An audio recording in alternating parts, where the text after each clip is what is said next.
Welcome to making the denim messenger bag together out of an old jeans and an old shirt. This pattern, we started doing it in the intermediate sewing class because I found it as a free pattern online by Vicky Maya Creations. And everybody kind of loved it, so we said we make a video that the class members can make another bag at home after, or maybe anybody else can find an old pair of jeans and an old blouse and have a shot at it.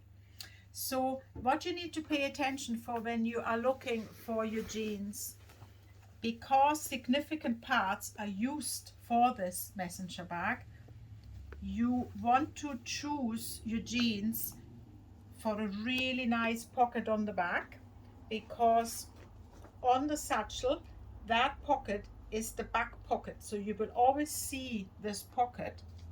You also need to have a really nice or an acceptable edge, because on the hem, on the leg, because that leg end, when you lift the satchel and when you lift the flap, that is what makes the inner back. And then if you find a nice label, if you want to reuse that label, because we are putting the label back on the front, you can obviously also use any other motif that you might like, or you can use the inner label, which is on these jeans is quite nice. You are aware that you cannot make these satchels with labels and sell them again. First of all, there is a copyright on this pattern, so you can just use it for your own use.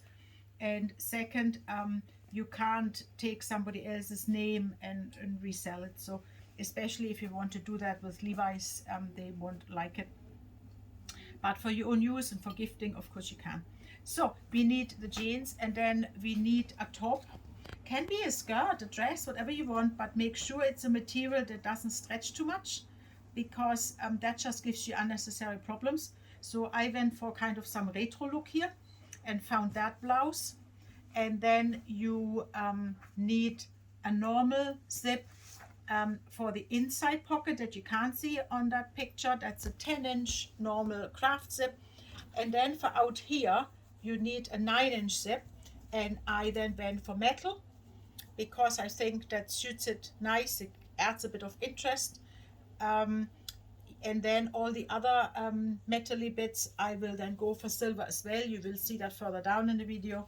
And also you need bias binding to bind the flap of the satchel, and for that I went for a brown. You also need medium interfacing fusible, that's the 220 by Violin. And then you need a fusible fleece that will support the actual jeans. That's a fusible fleece here. That's a nameless one we have here, but it's a bit cheaper that way than the Violin version would be. So it's quite handy for that. So what we have done so far is we have cut out the patterns and we stuck them together so that the diamond meets. That's quite straightforward, and it's really nice.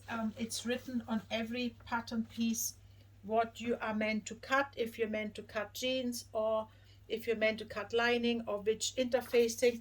So for example, the front and back panel, you have to cut quite a few pieces, 2 in the denim, 2 in the lining, 2 in the interfacing, and 2 in the fleece.